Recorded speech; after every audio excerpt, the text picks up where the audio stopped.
할렐루야. 사랑하는 성도 여러분, 이렇게 로마서를 통해서 다시 뵙습니다. 오늘도 하나님의 은혜와 평강이 여러분의 가정 가운데 행하는 모든 일들 가운데 충만히 넘치기를 기도합니다. 자, 오늘도 로마서를 깊이 한번 묵상하는 시간을 갖기를 원하는데요. 오늘은 로마서 3장 19절부터 31절까지 말씀으로서 죄인이 어떻게 의로움을 얻을 수 있는가에 대해서 한번 살펴보기를 원합니다. 우선 이 3장 19절부터 들어가기 위해서는 그 앞에 바울이 말했던 부분을 다시 한번 복습하는 것이 좀 필요할 것 같아요.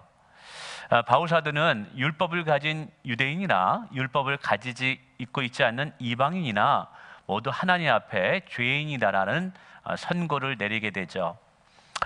그럼에도 불구하고 유대인들은 율법을 지킴으로 의로움을 얻을 수 있고 율법을 지킴으로 구원을 얻을 수 있다라고 생각했던 것 같습니다. 근데 사실은 율법을 온전히 지킴으로 의로움을 얻을 수 있는 것은 맞아요.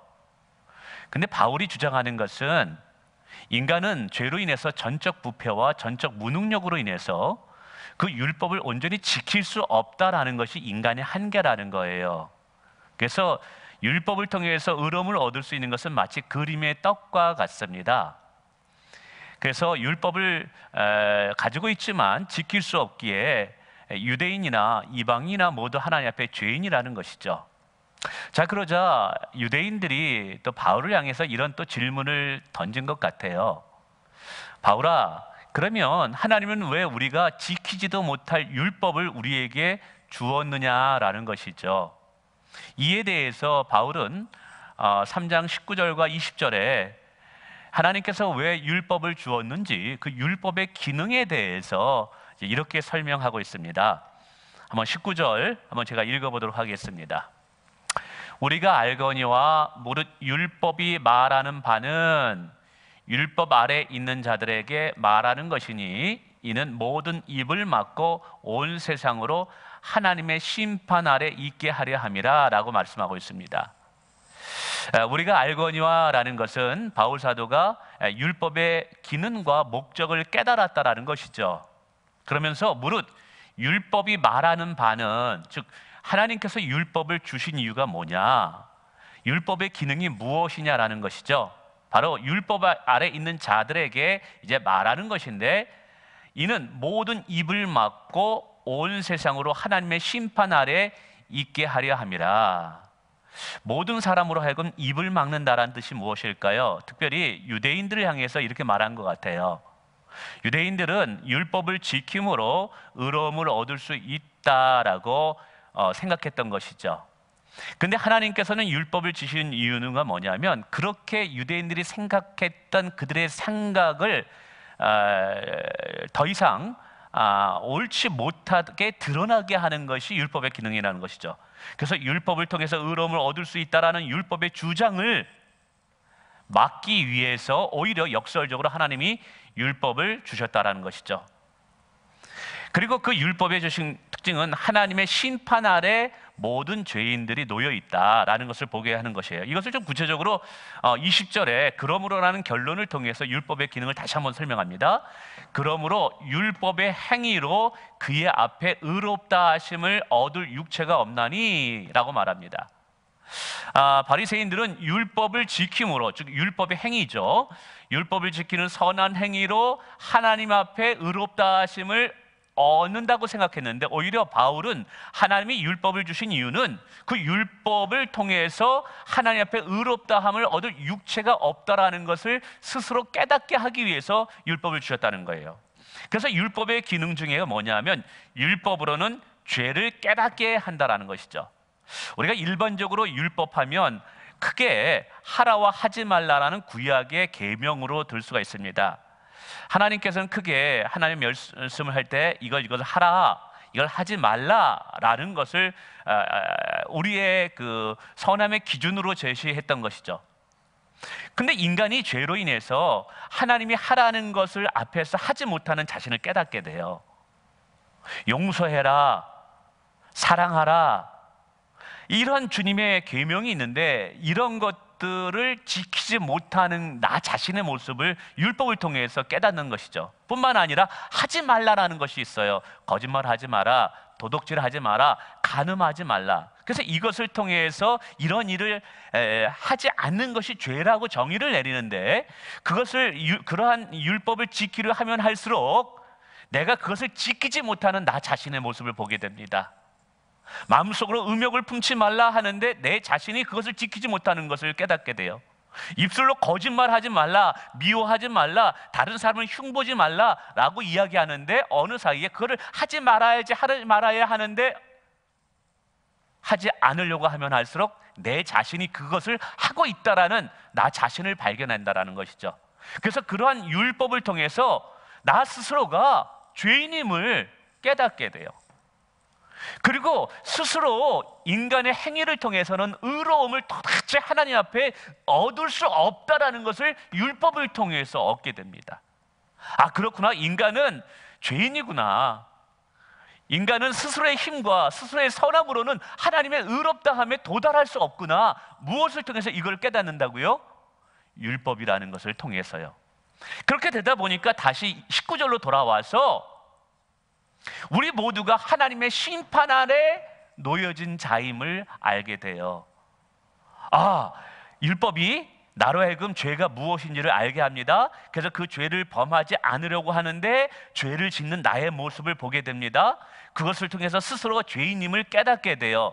그리고 이렇게 죄를 지으면 안 되는데, 이 죄를 지으면 하나님의 심판과 진노를 받게 되어 있는데 라는 것을 깨달으면서도 스스로 죄를 짓는 모습 속에서 우리는 하나님의 심판 아래 놓여진 자임을 깨닫게 돼요. 그래서 어느 누구도 자신의 힘과 자신의 선함과 지혜로 의롭다함을 얻을 수 있다고 말하려는 자들의 모든 입술을 율법이 막게 된다라는 사실이죠. 그래서 율법으로서는 결코 우리는 의로움을 얻을 수 없다. 오늘 이제 19절과 20절에 이렇게 율법의 기능을 얘기하는데, 이걸 좀 더 정리해서 하면 율법의 기능이 이제 크게 5가지가 있습니다.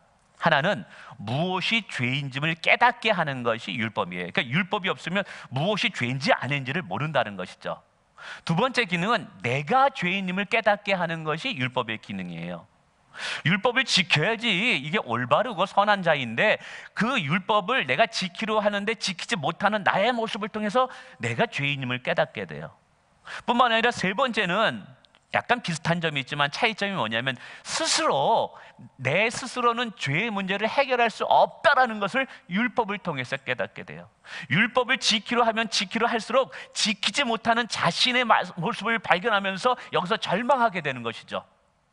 그래서 스스로는 이 나의 선함과 나의 어떤 거룩한 행동을 통해서 하나님이 기준이 제시한 의로움을 얻을 수 없다라는 걸 스스로 깨닫게 돼요. 자, 이것을 통해서 절망하게 될 때 율법의 가장 중요한 기능이 이제 네 번째 기능이 있는데, 그것이 뭐냐면 이제 나 자신에게 절망함으로 인해서 내가 아닌 외부의 누군가에 의해서 구원을 받을 수밖에 없겠구나라는 이 영적인 시선을 나로부터 밖에 있는 절대자에게 시선을 돌리게 만들어요.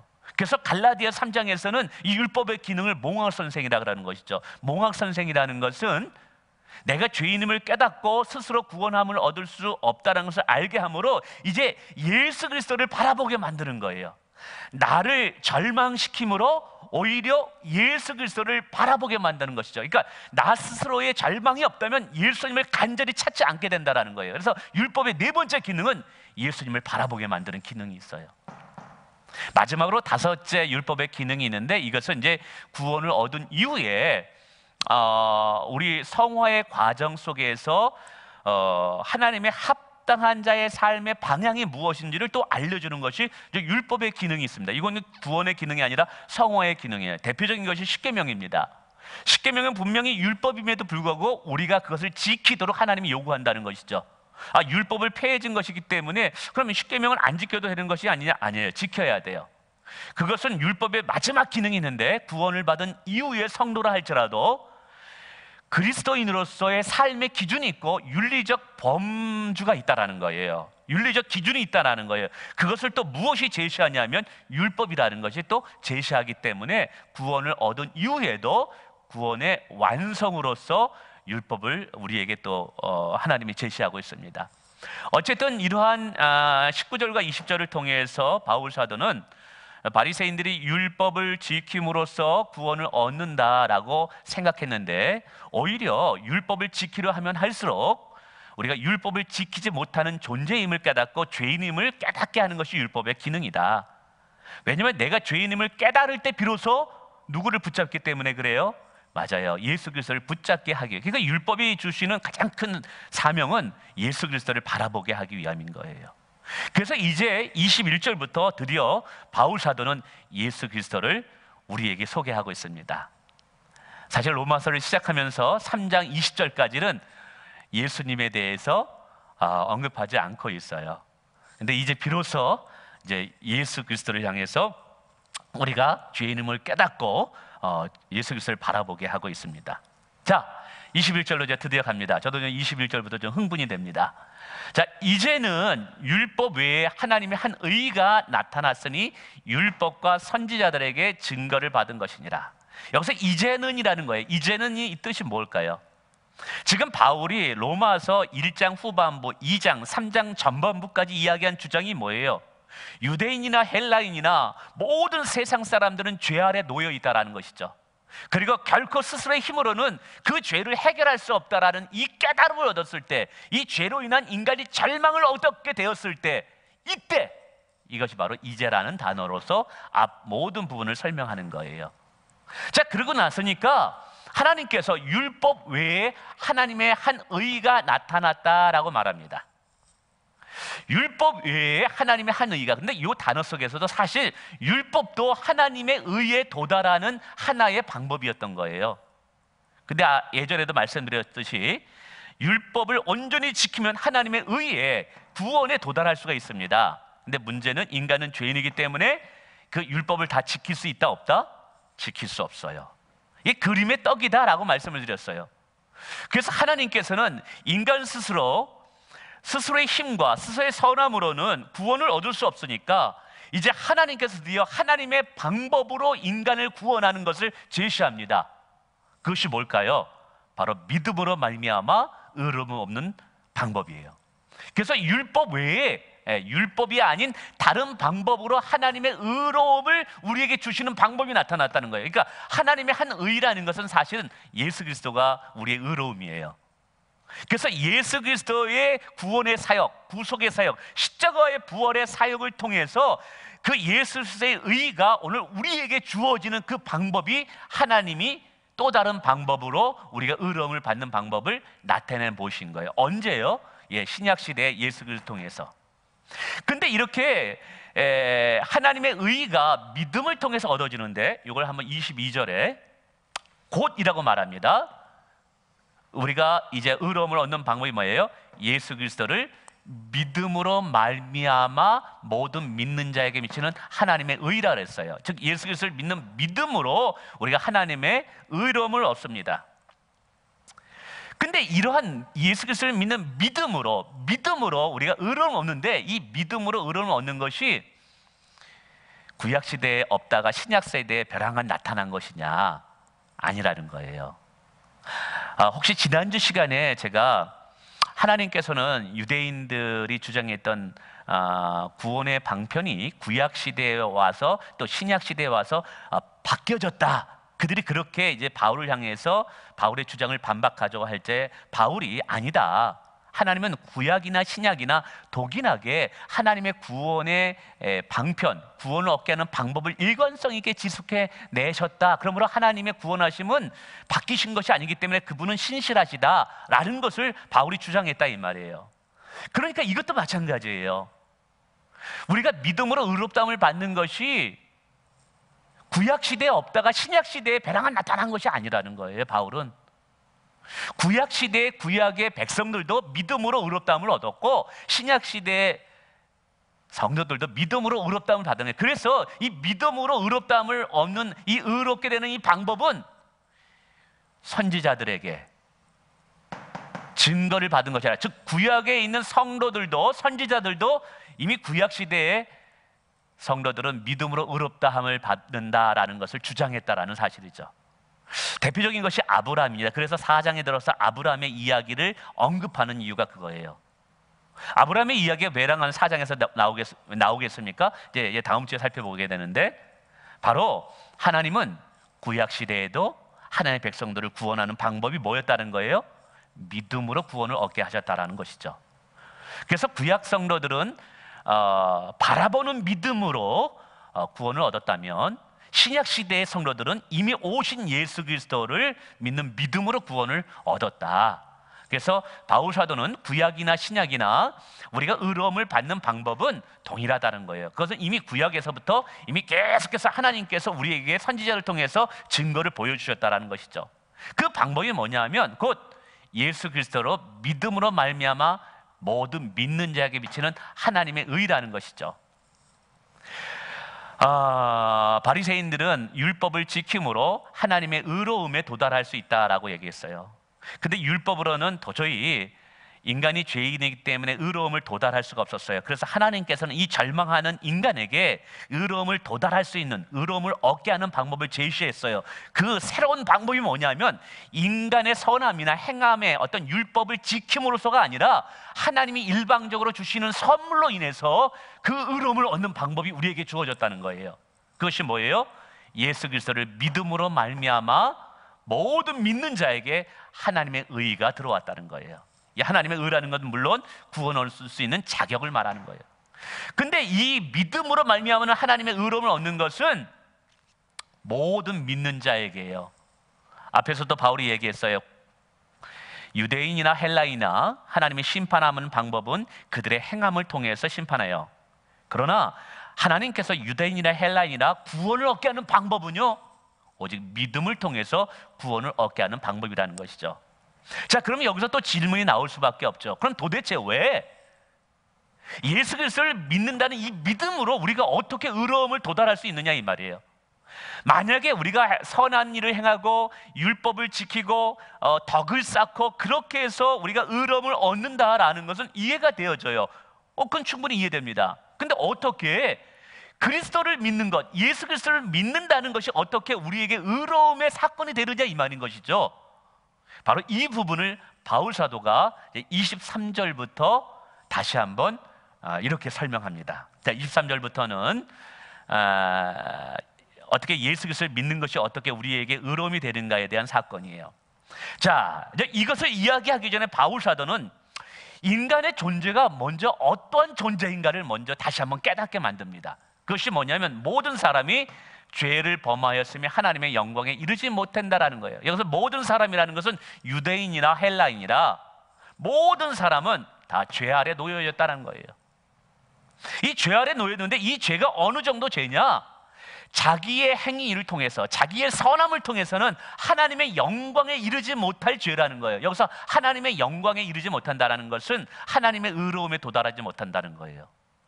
인간의 선함과 인간의 행위를 통해서는 하나님이 우리에게 구원을 주실 만한 그 높은 수준, 그 의로움의 수준에 도달할 자가 없다라는 거예요. 왜요? 모든 사람이 죄로 인해서.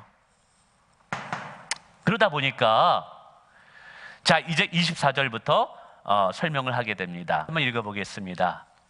그리스도 예수 안에 있는 속량으로 말미암아, 여기서 참 중요한 단어가 속량입니다. 하나님의 은혜로 값없이 의롭다 하심을 얻은 자 되었느니라. 누가 의롭다함을 얻은 자가 되었습니까? 예수 그리스도를 믿는 자가 의로움을 얻었습니다. 어떻게 예수 그리스도를 믿는 것이 우리에게 의로움이 되는 사건이 되었느냐? 바로 예수 그리스도의 속량 때문에 그렇습니다. 여기서 속량이라는 것은 값을 대신 치루어 주다라는 것입니다. 값을 대신 치루어 주다. 우리 23절에 모든 사람이 죄를 범했다 그랬어요. 근데 성경은 죄의 싹은 사망이라고 이야기했습니다. 그래서 죄는 반드시 사망이라는 심판을 받게 되는 것이죠. 이 죽음이라는 심판을 받게 됩니다. 그럼 이 사망과 죽음에서 건짐받기 위해서는 누군가가 그 죄에 대한 값을 지불해야만 된다라는 것이죠. 그래서 생명을 다시 일으키는 그러한 값을 지불하기 하기 위해서는, 죽음에서 생명으로 옮겨지는 그 값을 지불하기 위해서는 동일하게 생명의 값을 치러야 되는 것이죠. 바로 하나님께서는 예수 그리스도를 우리의 죄를 위한 어떻게 보면 속량의 제물로, 희생 제물로 십자가에 못 박혀 죽게 하십니다. 그러나 예수님께서 십자가에서 죽으시는 사건은 자신의 죄 때문이 아니라 속량의 제물로, 우리의 희생 제물로 죽으신 거예요. 예수님께서 우리의 죄를 다 짊어지시고 십자가에서 죽으십니다. 그러므로 그를 믿는 자들의 죄값을 거기서 다 지불하게 되는 것이죠. 그러니까 그를 믿는 자들은 더 이상 자신의 죄값을 지불하지 않아도 되는 일들이 일어나는 거예요. 누구에게? 바로 자신의 죄값을 대신 지불한 예수 그리스도를, 십자가와 부활을 믿는 자에게는 그 속량의 혜택이 주어지는 거예요.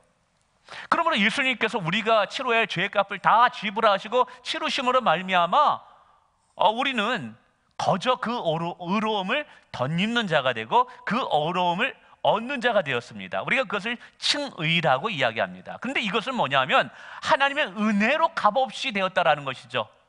왜냐하면 우리의 죄값을 치르신 것은 철저하게 성부, 성자, 성령 하나님에 의해서 주어진 것이기 때문에 우리가 우리의 죄값을 치른 적이 없거든요.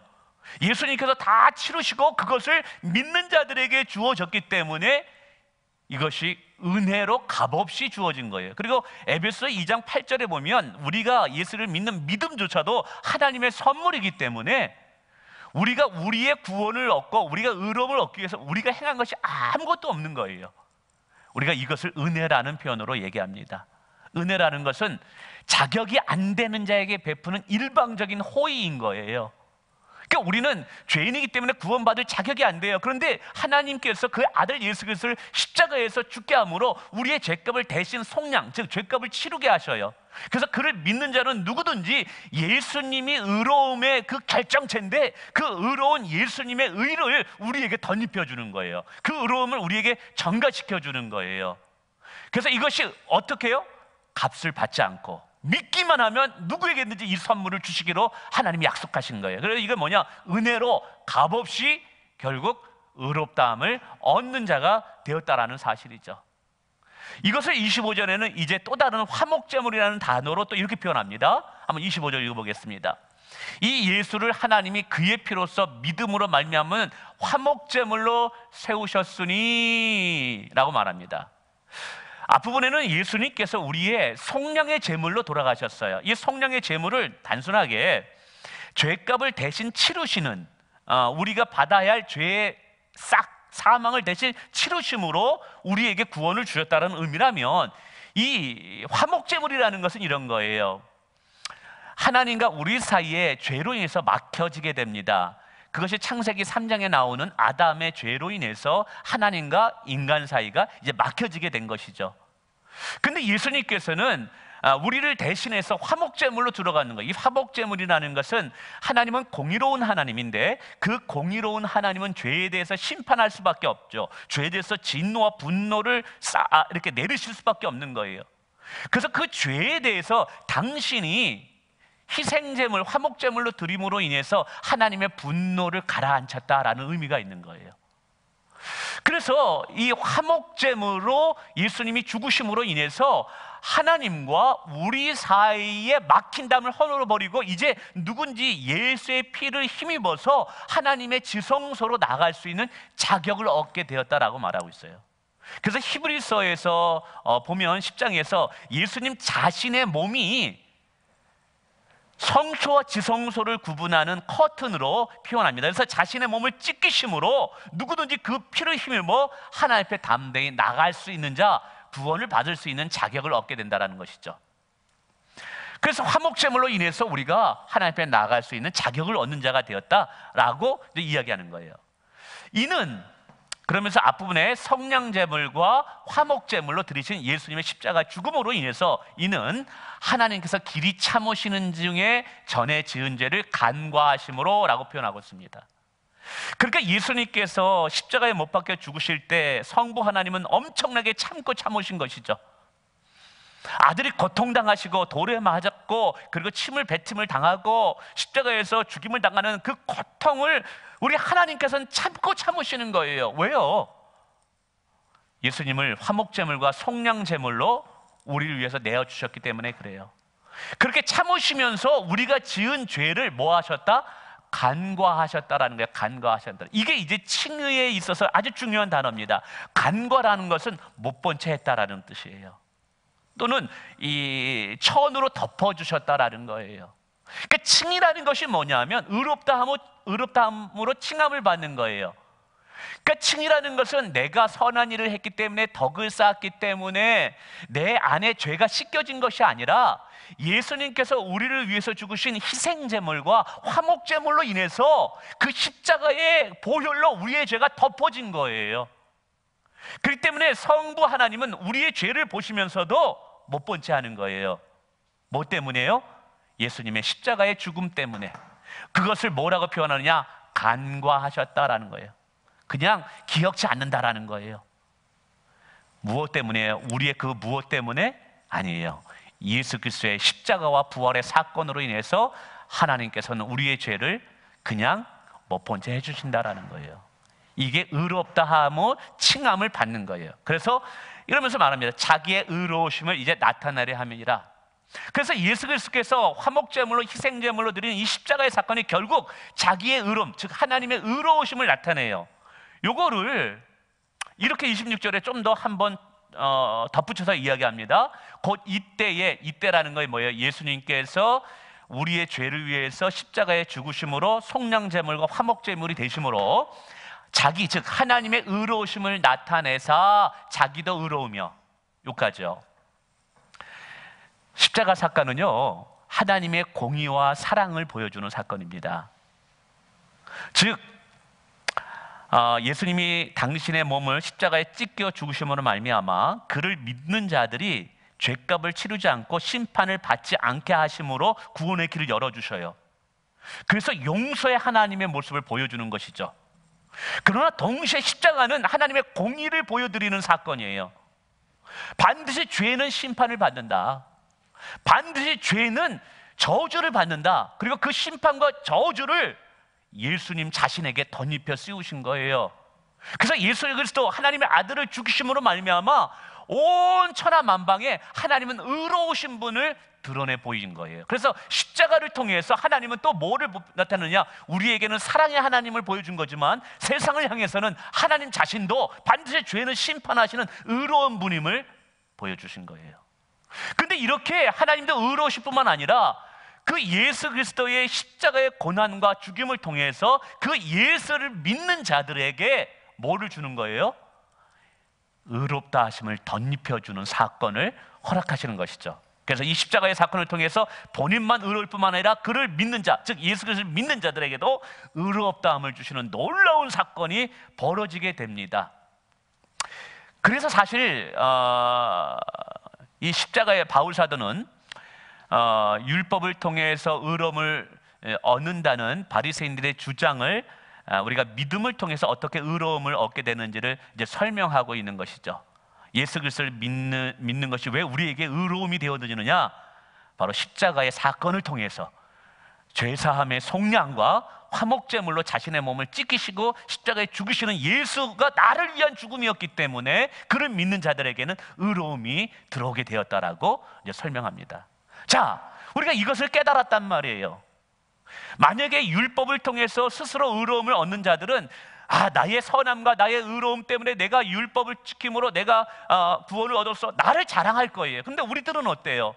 앞부분에 분명히 뭐라고 말씀하셨어요? 바울 사도가 하나님의 은혜로 값없이 우리가 의로움을 받은 거예요. 십자가의 사건 때문에 우리가 의로움을 받은 거예요. 그렇기 때문에 우리 자신이 자랑할 때가 있어요, 없어요? 자랑할 것이 없는 거예요.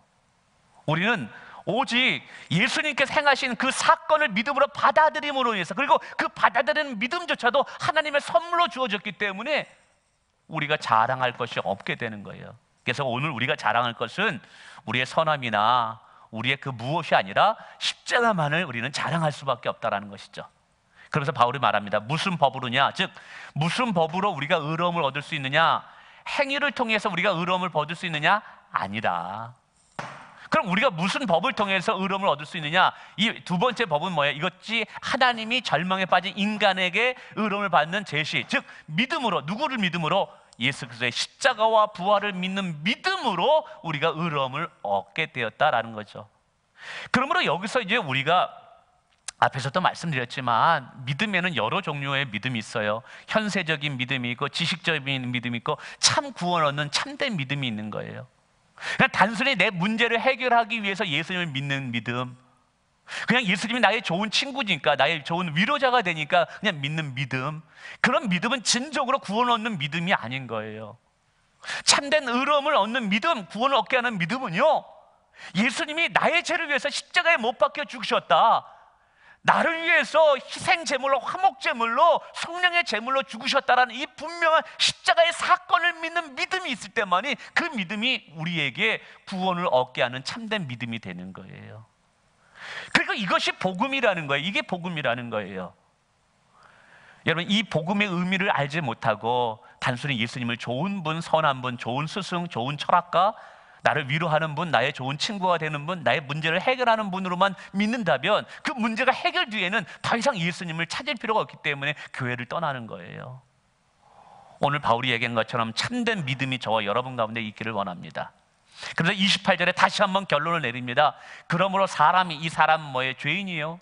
죄인이 의롭다 하심을 얻는 방법은 율법의 행위에 있지 아니하고, 이 율법의 행위라는 거예요. 유대인들이, 바리새인들이 주장한 거예요. 우리는 율법의 행위를 통해서 구원을 얻을 수 있다. 세상의 종교인들이 주장하는 거예요. 우리는 덕을 쌓음으로, 참선을 행함으로 우리는 의로움을 얻을 수 있다, 천국에 갈 수 있다.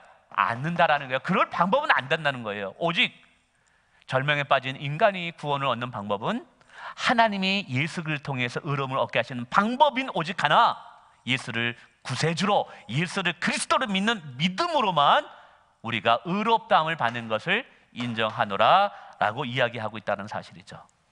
그래서 29절에 바울 사도는 이 믿음으로 의롭다 하심을 얻는 방법이 유대인이나 헬라인이나 차별이 없다라는 거예요. 앞부분에 하나님께서 유대인이나 헬라인이나 심판하실 때 그들이 행한 보응으로, 행위대로 심판하듯이 구원도 마찬가지라는 거예요. 구원도 유대인이라고 해서 특별 잘해주고 헬라인, 이방인이라서 그냥 못해주는 것이 아니라 세상 모든 사람들이 구원을 얻는 방법은 뭐예요? 믿음으로 해요. 그래서 말하는 거예요. 하나님은 다만 유대인의 하나님이시냐, 이방인의 하나님은 아니시냐, 진실로 이방인의 하나님도 되시느냐. 그러니까 이방인도 하나님의 의로움을 얻는 방법이 뭐라는 거예요? 믿음이라는 거예요. 그래서 이제 30절에 이렇게 표현합니다. 할례자도 믿음으로 말미암아, 또한 무할례자도 믿음으로 말미암아 의롭다 하심을, 즉 유대인도 믿음으로 의롭다함을 받고 무할례자, 즉 세상의 사람들도 믿음으로 의롭다함을 받고. 왜 그럴 수밖에 없어요? 할례자나 무할례자나 자기의 행함을 통해서 율법을 지킴으로써는 의로움을 얻을 수 없기 때문에 그래요. 그러면서 하나님은 한 분이시니라, 이 한 분이라는 것은 유대인이나 이방이나 동일하게 하나님의 구원에 얻는 방편을 믿음으로 하신 분이다라는 것을 표현하죠. 자, 그러면서 이제 31절에 바울이 이걸 하나 덧붙이면서 이제 3장을 끝맺습니다. 31절에 내용 한번 읽어볼까요? 그런즉 우리가 믿음으로 말미암아 율법을 파괴하느냐? 그럴 수 없느니라. 도리어 율법을 굳게 세우니라. 여기서도 그럴 수 없느니라라는 단어가 나오죠. 이 그럴 수 없느니라는 것은 유대인들의 바울을 향한 질문에 대해서 바울이 재반론을 하는 것이라고 말씀드렸습니다. 자, 그러면 바울 사도가 율법을 가진 유대인이나 율법이 없는 이방인이나 오직 예수 그리스도를 믿는 믿음으로 구원을 얻는다고 이야기하니까 유대인들이 바울에게 그렇게 질문한 것 같아요. 그러면 바울아, 율법이 폐해진 것 아니냐? 더 이상 믿음으로 의롭다함을 얻는다고 하면 더 이상 율법이 필요가 없게 되겠네. 율법이 우리에게 더 이상 존재할 필요가 없겠구나 라고 이제 질문한 것이죠. 그러자 바울 사도는 아니다. 믿음으로 구원을 얻는 신약 시대에 왔다 할지라도 믿음 때문에 율법이 파기되는 것이 아니라 오히려 믿음 때문에 율법이 굳게 선다, 즉 율법이 완성된다라는 거예요. 이게 무슨 말이냐 하면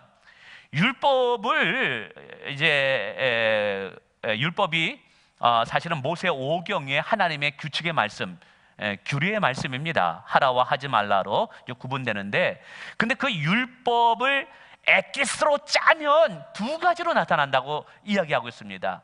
그게 뭐냐면 하나님을 사랑하라와 이웃을 사랑하라라고, 이게 이제 율법의 결론, 이것으로 이제 귀결되게 돼요. 그것이 대표적인 것이 이제 십계명이죠. 구약의 율법의 가장 대표적인 것이. 그 구약의 율법은 십계명인데, 십계명도 1계명부터 4계명까지가 사실은 하나님을 사랑하는 방법을 가리킨 것이고, 5계명부터 10계명까지가 이웃을 사랑하는 방법을 나타내는 거예요. 근데 신약 시대에 와서 한 서기관이 예수님께 질문을 해요. 예수님, 가장 크고 첫째 되는 계명이 무엇입니까? 라고 질문하자 예수님이 대답하셔요.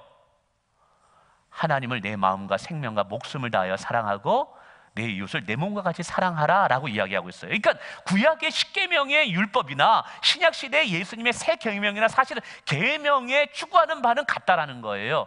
그것은 바로 사랑이라는 거예요. 하나님을 사랑하고 이웃을 사랑하는 거예요. 자, 그러면 바울 사도는 어찌하여 우리가 하나님의 은혜로 말미암아 믿음으로 구원을 얻는 것이 율법을 파기하는 것이 아니라 율법을 굳게 세우는 것이 될 수 있느냐라는 것이죠. 이런 거예요. 정말 우리가 죄로 인해서 절망에 빠진 존재이고 나 스스로 힘으로는 도저히 구원을 얻을 수 없어서 지옥에 떨어질 수밖에 없는 존재였다는 걸 내가 정말 깨달았다고 생각해 봅시다. 내 안에는 소망이 없어요. 그런데 어느 날 하나님께서 내게 구원을 선물로 주신 거예요. 근데 그 구원을 선물로 주시기 위해서 하나님은 자기의 아들을 십자가에 못 박혀 죽이시면서까지 그렇게 나를 사랑하신 모습을 나에게 보여주신 거예요.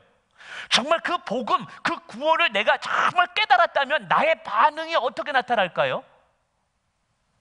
하나님을 더 사랑할 수밖에 없는 거예요.